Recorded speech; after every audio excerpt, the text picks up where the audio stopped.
Welcome, everyone, to That Kind of Nerds coverage of Game of Thrones. This is Season 7, Episode 5, Eastwatch. I am Josh Burns, joined by CJ Mellon and Brian Thornton. Well, hello there. Welcome. I didn't know you were going to intro it either. I'm so thrown off by this. Welcome to the show. I'm moderating. There are...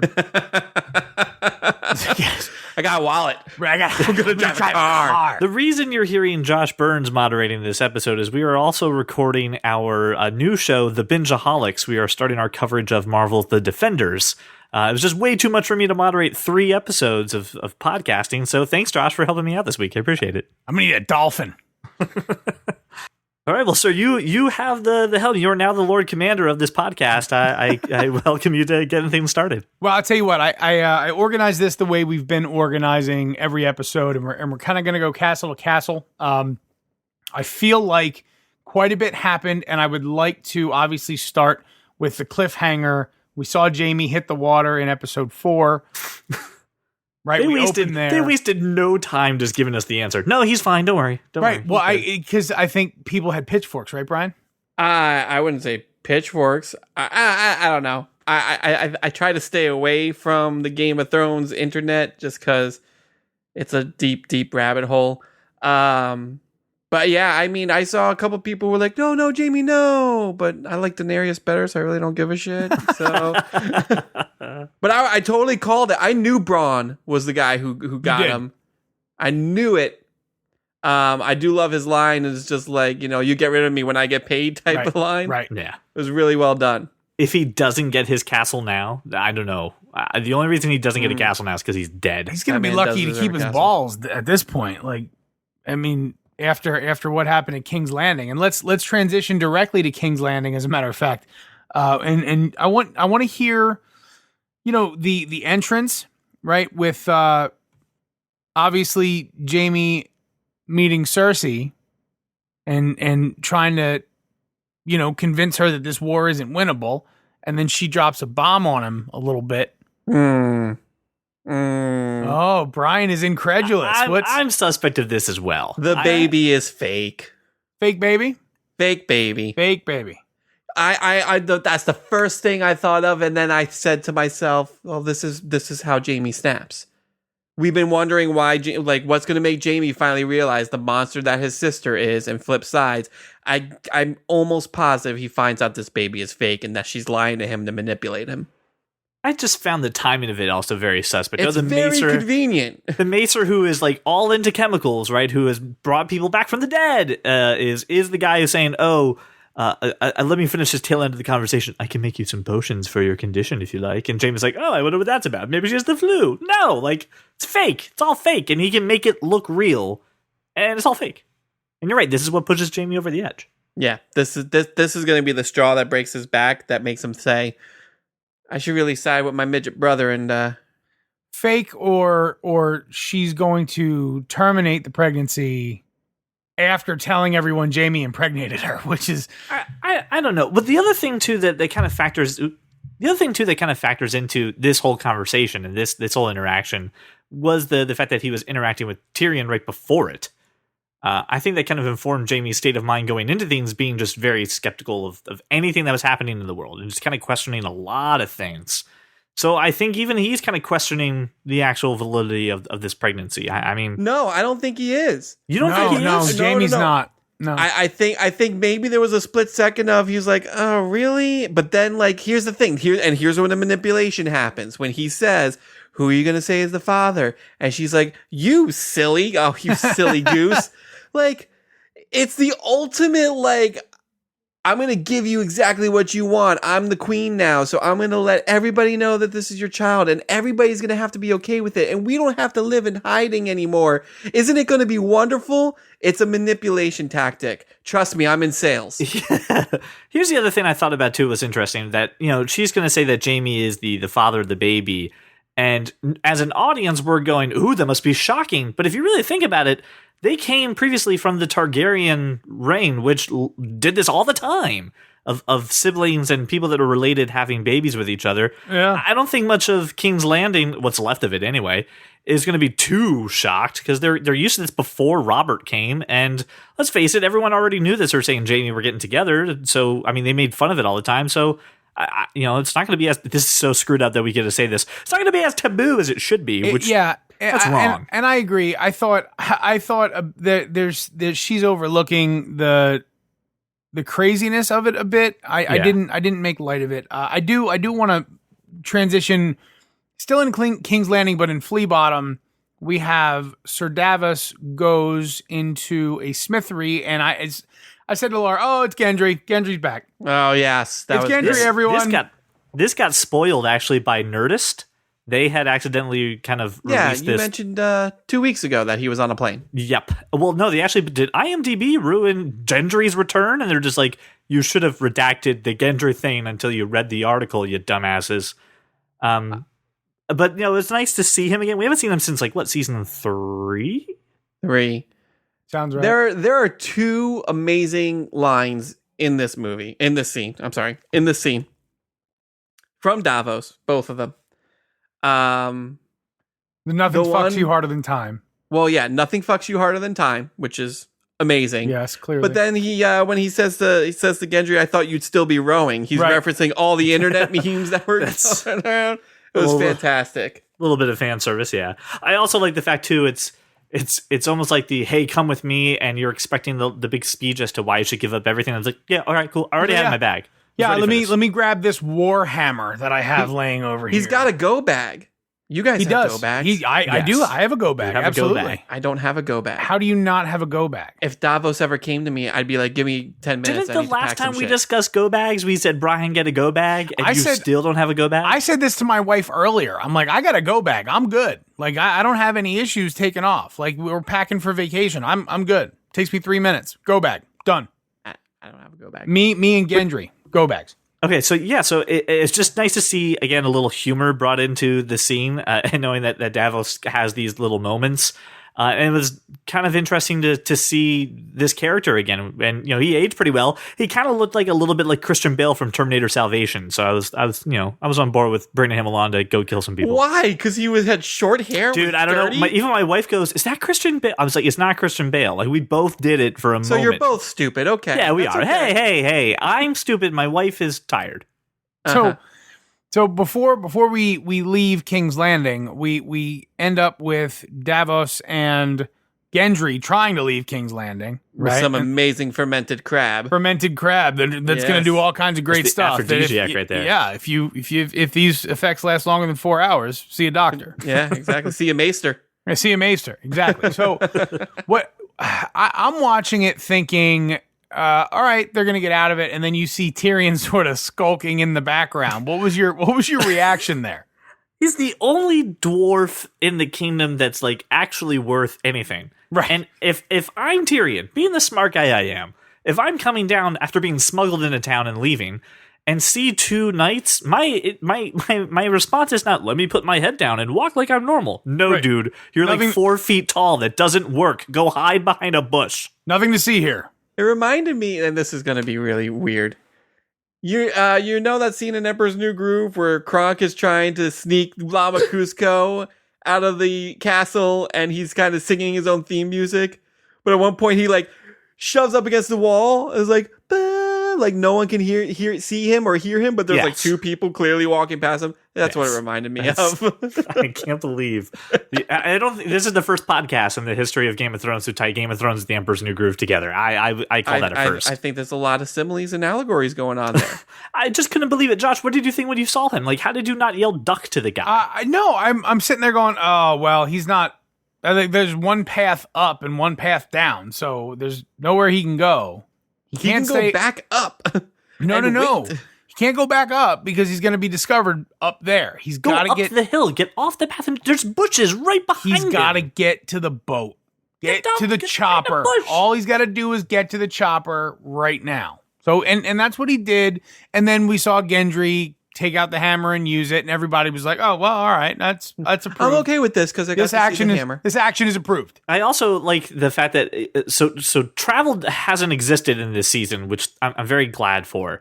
But also, we're getting a sense of how long it's been since I got another analogy. Yes, go ahead. I don't know if you've seen, but I do recognize the senator from Horsham. Everybody finally learned the fast travel song on their ocarinas in this season.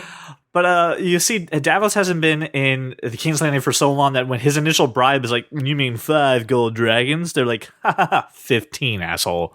You're just like, each a piece. And then afterwards, when the Tyrion's discovered, he's like, "You can have all my money," kind of dangling the bag a little bit. "You can have it all." They're just like, "Come have more penis crab. It's amazing." Just again, a little bit of humor brought into the scene, and then hammers to the face, which we need more of. Before we completely depart King's Landing, there was a short exchange with Tyrion and Jaime in the cave. Bronn, leads Jaime down there under false pretenses, and they have a conversation.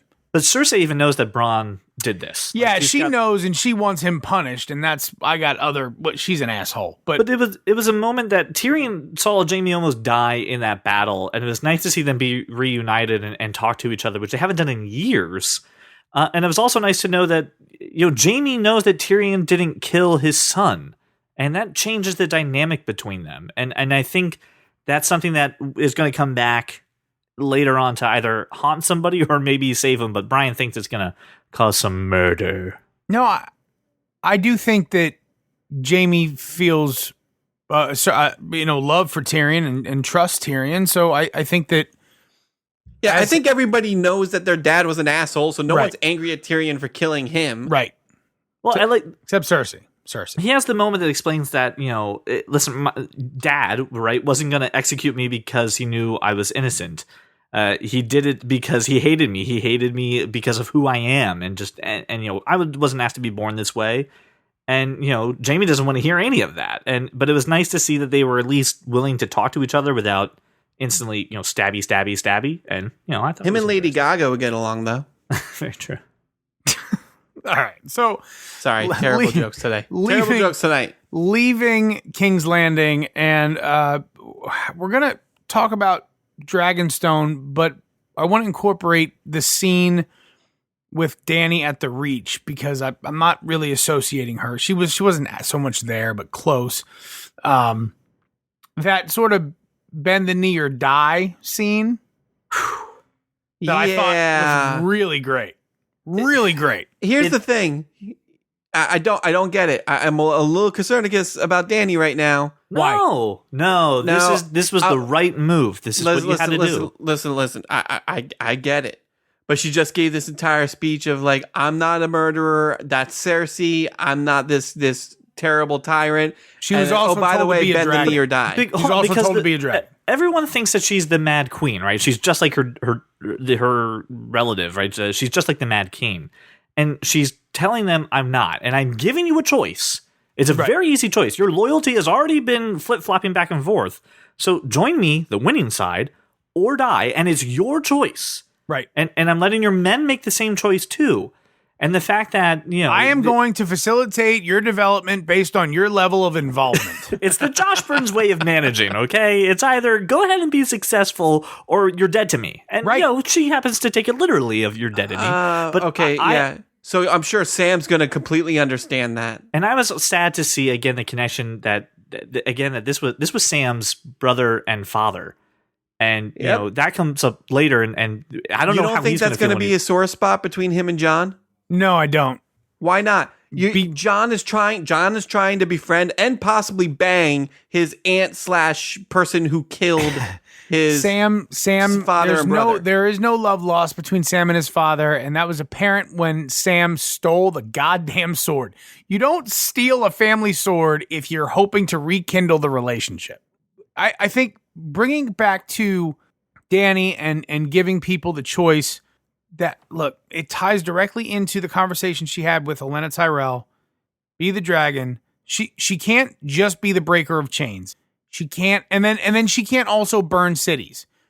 There's certainly She can just burn people. It's all good. Yeah, there's a middle ground, and I think burning people is probably okay, right? We're probably right because I mean, look, In her defense, it was just 2 people. Well, all right, there was like a whole army I guess in front what of I'm her. saying Plus is the 20 of them that were on screen at one time last people episode. are being CJ. beheaded all the time everywhere else in Westeros. So burning 2 dudes, and also I had no idea the human body was so combustible. It just kind of When it's all the dragon fire, meat. it is. apparently, yeah, the dragons are they're bringing the heat. It takes so, a all right. minimum of 2,000 degrees Celsius to burn human flesh. So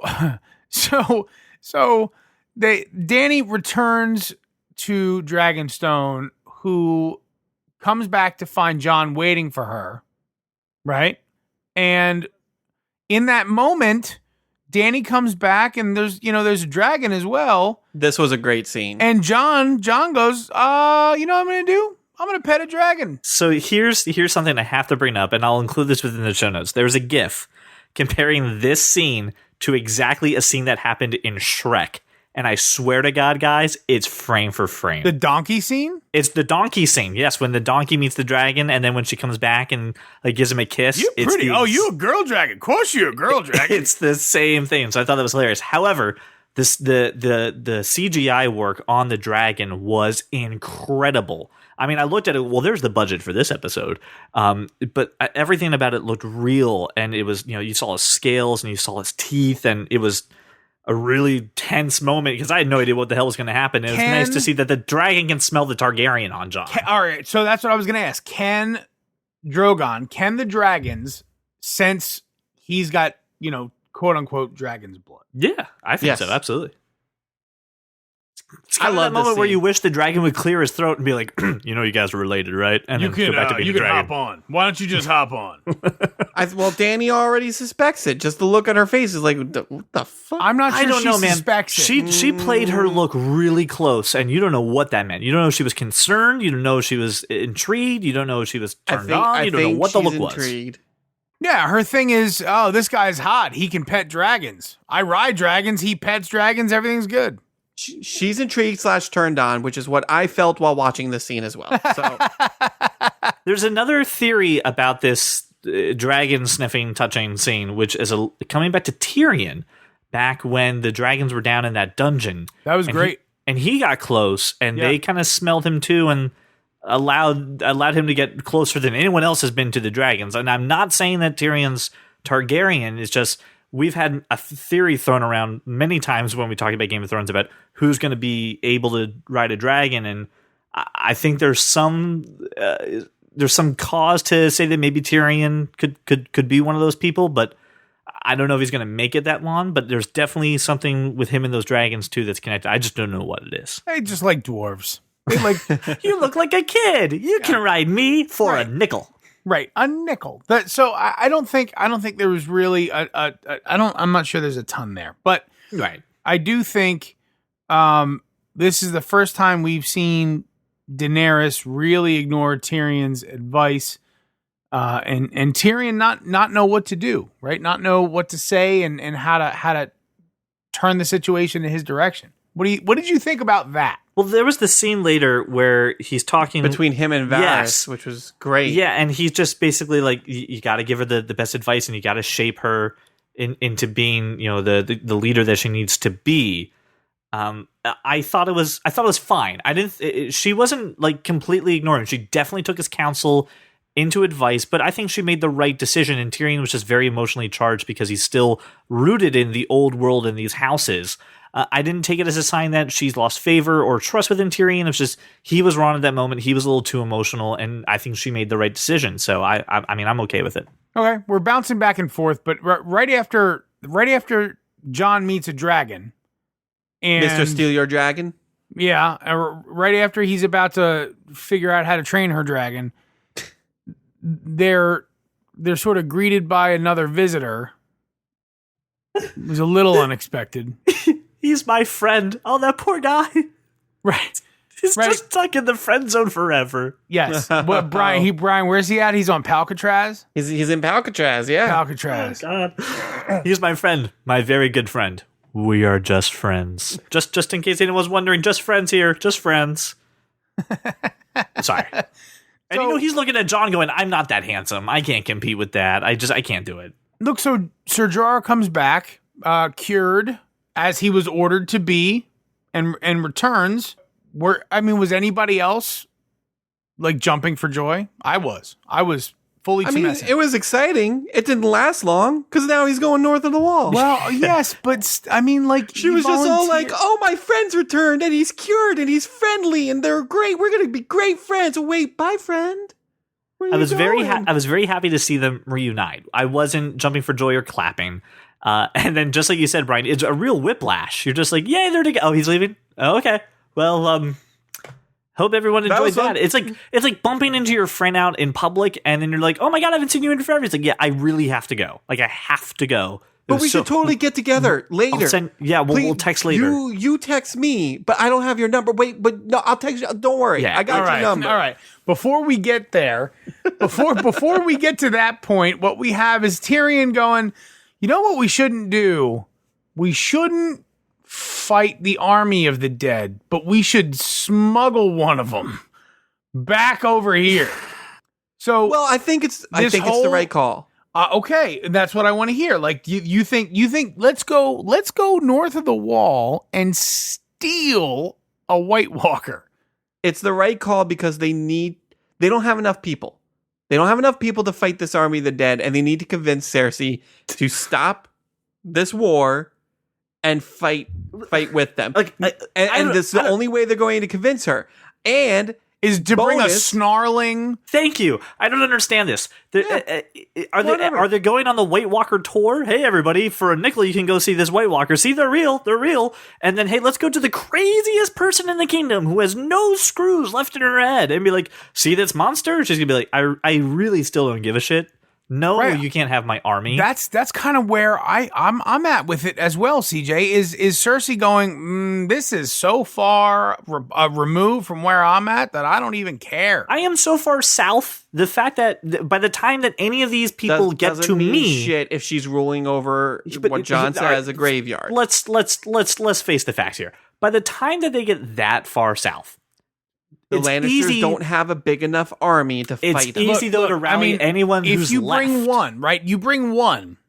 Do you turn them loose on a few of the poor people in Flea Bottom and show that they can turn them into more? Like, I that's hope not. Well, no, but I guess what I'm saying is that's the only way, in my mind, Cersei is convinced that this is a fucking problem. The only way I see Cersei thinking that this is a problem if it actually directly affects her. Like physically her. Like someone like that stewardess that's been with her for like 7 seasons. If she gets turned into White Walker. That's it. That's the only way I see her actually giving a shit. And I don't know why they thought it was a good plan.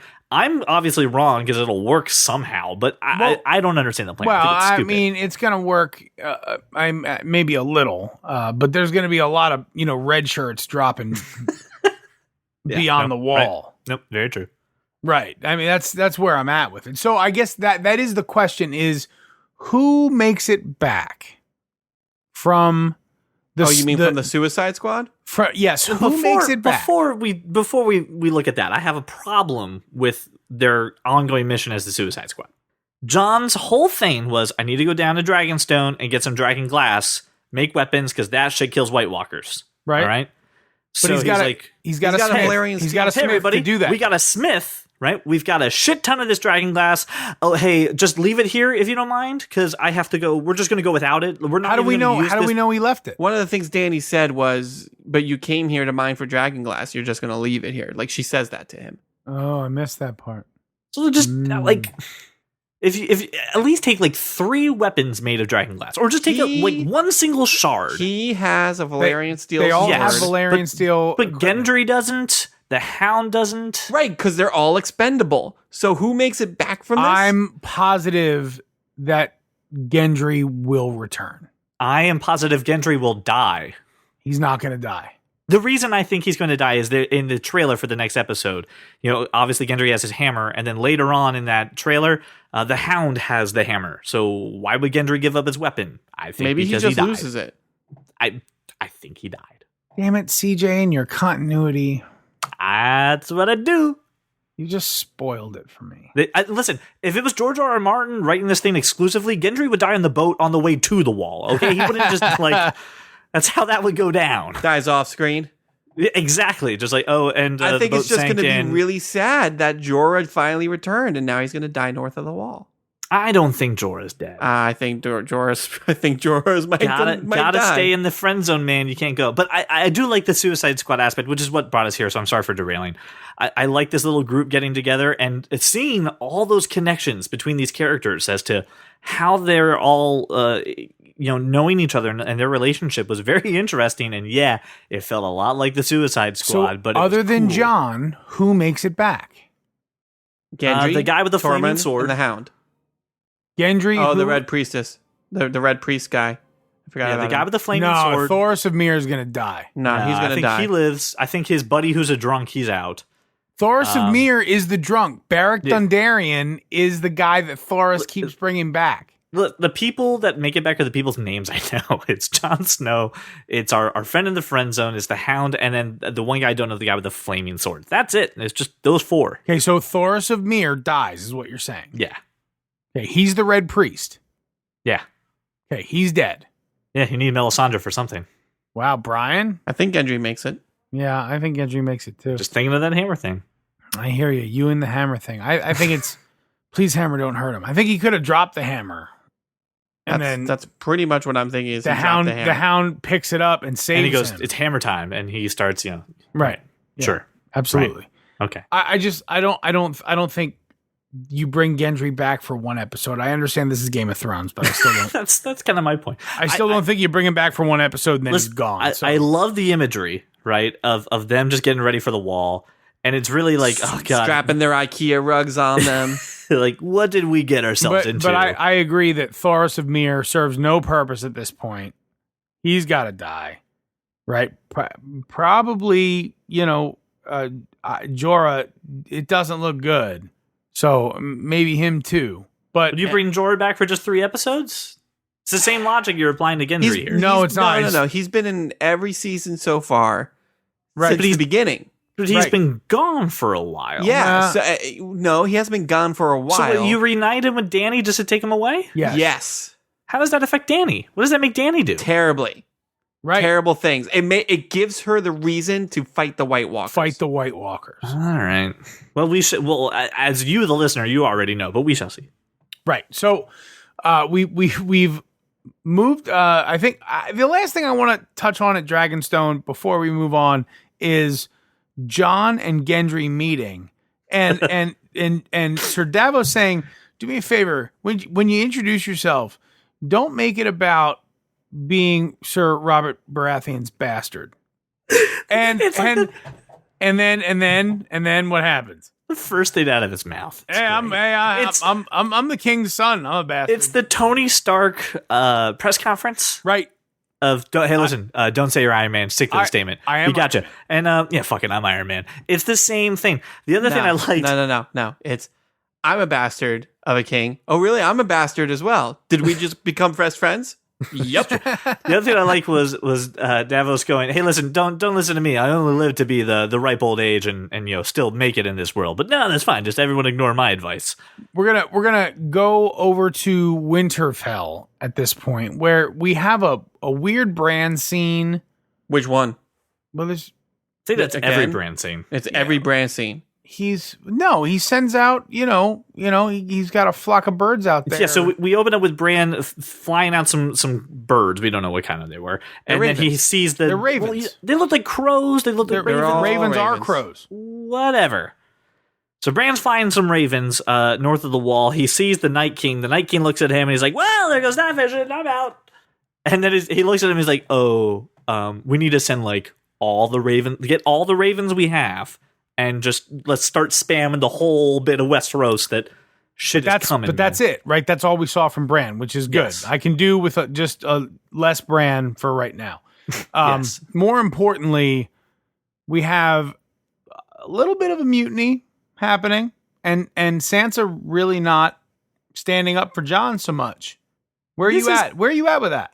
This is kind of the fear that Littlefinger's hoping for, right? I understand, and you guys touched about this last week, and I'm leaning more towards your way of thinking that Sansa, liking shiny things, liking the title, wanted to be the little lady of Winterfell, is kind of enjoying the fact that people are looking to her a little more. I think that this is bad. It's going to blow up in her face. But I don't think it's anything to be too concerned from Sansa-wise, and I'm really hoping the Stark sisters work it out before blows and fisticuffs happen. So, I don't think that's going to happen, but... you don't think it's going to come to blows between them? I think it comes to blows between them. Between Arya and Sansa? Yeah. Yep. No, I don't. Based on what Arya found in Littlefinger's room. So... do you know what the note says? Because I have the article yes, here. I know exactly what the note says. We're all researching this. Go us.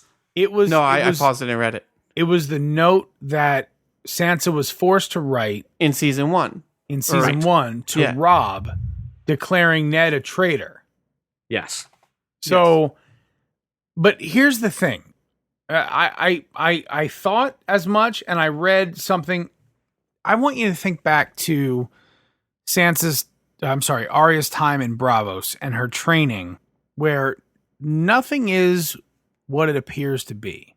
And I don't think she was caught by accident. I think she was exactly where she wanted to be. You think she knows Littlefinger was following her? Oh, I think she's fully aware of everyone who's around her at all times. I'd like to think so. I have a little more faith that Littlefinger's a devious little prick. Nope. He's behind everybody right now. I know, but what I'm saying is I think that for a moment, for a little bit of time, he's going to play Arya, but I don't think he's going to get away with it. I think this is how Littlefinger dies. I think Arya is still no one. I think she's chosen to wear the face and tell the story of Arya Stark. You beautiful poetic bastard. I love it. I truly believe she is no one and she's wearing a face.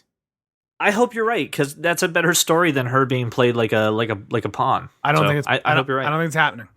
I think, and it is absolutely bias in my fondness for Arya and her character, but I think she's a pivotal character right now. I hope you're right, Brian. You broke my brain. Why? How did I break your brain? Because I didn't think of that, and I should have thought of that. Because I too have deep analyses. This episode brought to you by Slurring Drunk. No, I haven't drank anything. We haven't seen Arya do anything that wasn't deliberate in a long time, and he just left the room. She's sneaking in there like he's not right around the corner. Come on. I just don't see it. God damn it, Josh. You're making a lot of sense. All right. And again, I hope you're right. But again, Game of Thrones. We were at Winterfell for a very short time. And I mean, I feel a lot of subtext packed in there, but there wasn't a ton of story. Where I think there was a ton of story and not a ton of like anybody grasping what was happening around them. Was at the Citadel. This comes. Go ahead. No, we have a meeting of the Maesters, right? They're reading Bran's letter. We got Sam there dropping off books, probably scrubbing some bedpans.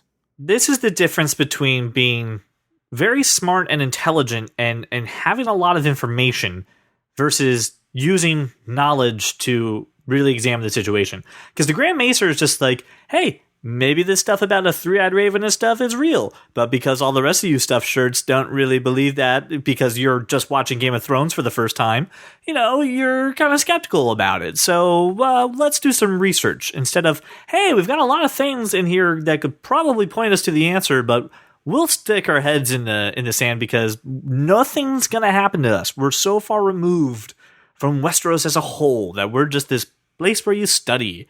And Sam, I think, is in I think Sam would have the same reaction I would have if I was in that situation. That's to yell and complain like a guy who's like, you guys are freaking ignorant. And I would do the same thing. I think they're crazy. Brian, what was your impression of the round table? I thought CJ was going to say something smart, and then I don't think he did. That's not really your impression of the round table there, is that? No, because you were going down my line of thinking and then you deviated.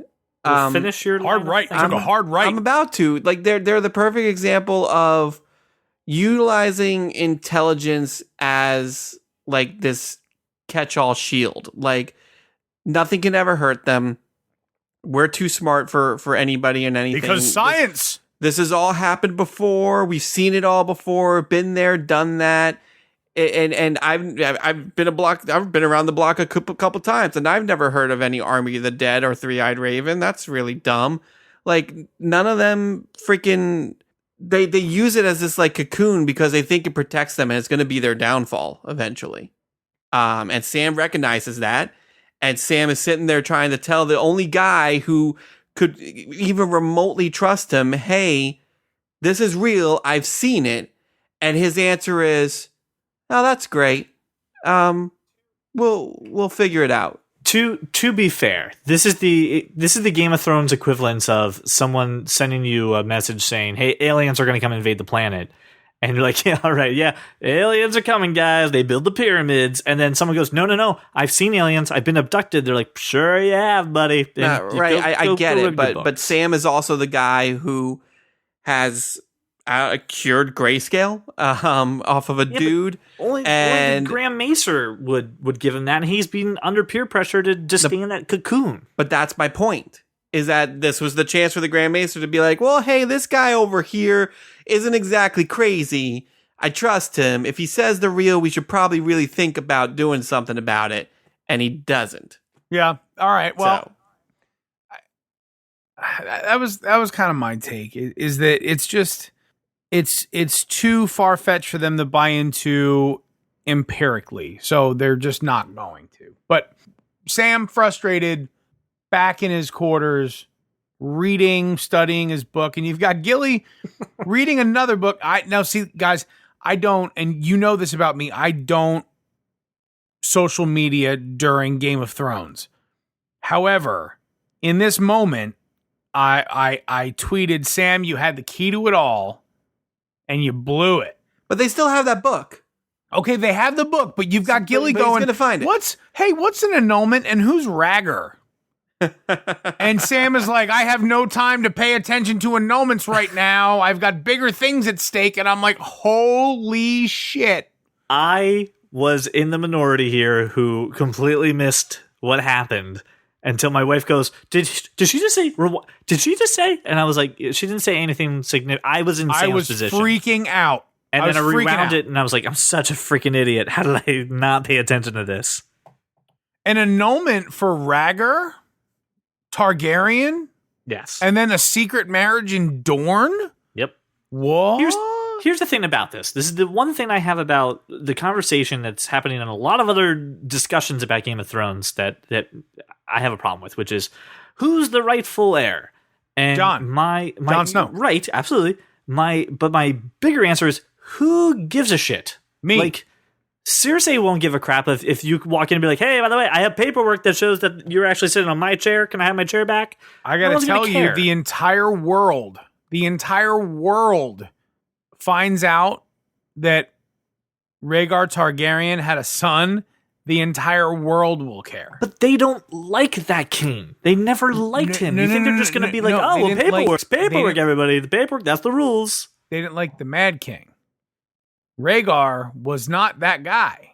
Rhaegar was his brother. Rhaegar was his son and was beloved. When you hear the Targaryen name now, the only thing these people talk about is the Mad King. I hear no one ever bringing up Rhaegar. Oh, remember Rhaegar? He was a good guy. No one brings that up. No one cares who the rightful heir is. Who takes it? There's only a few times, because Rhaegar died pretty young, but there's only a few times that he was brought up in conversation throughout the show. It happened a couple more times in the book, but throughout the show. And when he was brought up pretty fondly, especially about how he identified with the people. I mean, he's spoken of as a pretty compassionate leader, but also as a fierce warrior. Yeah. So I got to tell you, I think you're way off. I think you're way off the mark. And I think that the people would accept the rightful heir, quote unquote, in the lineage, as it were, before the throne was usurped, as the true heir to the throne. I think if John fights the war, wins the war, and then becomes king, and then it's, oh, hey, by the way, I actually was supposed to have this the whole time, yes, people will be happy. But if I'm going to play devil's advocate here, Go ahead. just because I agree with Josh, but I'm going to take CJ's side for a moment. this is pity, by the way, this is what pity looks like. No, I mean, because the thought enters in my mind that most of the world knows about Dany. Technically, Dany is the rightful heir. No one gives a shit. No one cares. That's not true at all. You see, people because don't give a shit. The people don't give a shit. Most of the world doesn't know. What happens is they've heard stories about dragons and they think about them the same way they think about White Walkers. But the moment people see Dany, they go, "Oh, I totally get it. This is approved." Except for the whole army that she just asked to bend the knee, and they were like, "Nah, I'm not going to bend the knee." Or the like entire the Mad King. North who knows about her and has said very vehemently they that don't know about her. They do. Yes, they do. What do they know? John brought it up with her. They've never seen her. Doesn't matter about seeing it. John says, "Hey, I'm going to go meet with this Targaryen chick in the south." By the way, everyone know Targaryen. Okay, that means Targaryen means heir, right? Okay. They said south. They said south, and the Northerners went, "Oh, we're not interested." But that's kind of like half of Westeros, isn't it? No, well, it's a solid, 75% probably. Yeah. The thing is, I understand the fact that being the rightful heir does carry a lot of power and it can sway a lot of people's minds, put a target on your back. It is very important, especially when it comes to like the politics of this show. But the everyday peasants, the people down on Flea Bottom, they don't give a crap. Nobody gives a shit about the people in Flea Bottom. They're gonna look. Their jobs. Well, you need them right now. They're basically who's going to fight for you. No, they're not. The people in Flea Bottom aren't fighting. You don't think Dany or whomever, if they want to take King's Landing, needs those people to maybe help rise up? Okay. If you recall the scene, and I'm sure you do, with Cersei being marched through Flea Bottom naked. Those are the citizens of Flea Bottom, the ones that were spitting and throwing piss and shit at her. Like, yeah, because she was no longer the queen. These aren't people who are going to fight for anybody. Their job is to sit around and throw piss and shit at people. They're proles. I get it. Okay, all right, right. That's right. So for the record, I agree with Josh. I just figured I'd throw that. And I appreciate you at least making my point of view articulate. Rounding out our very articulate and highbrow conversation is piss and shit being thrown at everybody, but. This is another, in my opinion, A+ type episode. Absolutely. I haven't been disappointed by anything yet. I have the observation earlier about Sam, right? And you talked about Sam bringing his family sword, and I said, is he going to be sad about his father dying and the fate of his family? Sad, yeah, sure. The thing that he said as he left was, I'm tired of reading about other people's accomplishments or tired of reading about the accomplishments of greater men. And that is the last thing his father said to him at the dinner table. He's literally echoing his father's words as he's leaving the Citadel. So I think when Brian asked, hey, is it going to be an issue with John?